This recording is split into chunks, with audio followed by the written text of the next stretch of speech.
Hello and welcome to all of you. It's Shahid Rafi in front of you, teaching you something about verbs. The two types of the verbs, transitive and intransitive verb. यहाँ पर मैंने board पर लिखा transitive verb.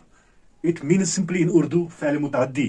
अरबी में हम इसको मुताद्दी कहेंगे और intransitive verb इसका मतलब है फ़ैल लाजिम. So far as the transitive verb is concerned, transitive verb वो verb होता है इसके बाएं तरफ हम इसका फाइल लिखेंगे यानी सब्जेक्ट और इसके दाएं तरफ हम इसका ऑब्जेक्ट लिखेंगे यानी that very verb which passes from subject to its object. Intransitive verb is that very verb which doesn't pass from subject to object.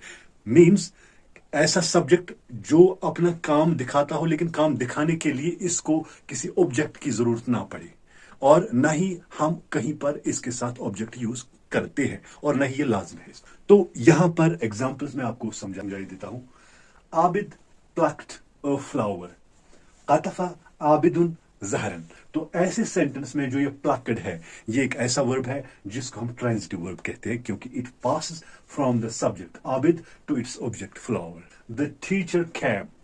The teacher came. उस्ताद आया. जा अल Muallem.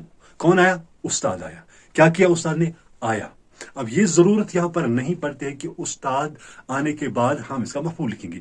We don't need here the object. So this very verb is called as its intransitive form. Intransitive verb. ऐसे verb को हम cam को जा को हम intransitive या फाले लाजिम कहते हैं. इसी तरह शाजिया laughed. शाजिया हंसी. शाजिया ने हंसा. ज़हीकत शाजिया. शाजिया ने हंसा. तो यहां पर हम देख सकते हैं जो ये laughed है, this is that very form the verb which doesn't need any object. इसके साथ ऑब्जेक्ट लगाने की जरूरत नहीं क्योंकि हंसा जाता है. अब किस पर हंसा जाता है क्या ये लिखने की जरूरत नहीं है. मुझे उम्मीद है कि आज का जो ये वीडियो है जिसमें मैंने आपको फ़ैल लाजिम और फ़ैल मुतअद्दी की जानकारी दी यानी ट्रांजिटिव एंड इंटेंसिव वर्ब आप ये अच्छी तरह से समझ गए होंगे. तो दीजिए अपने उस्ताद शाहिद को इजाज़त. अस्सलाम वालेकुम.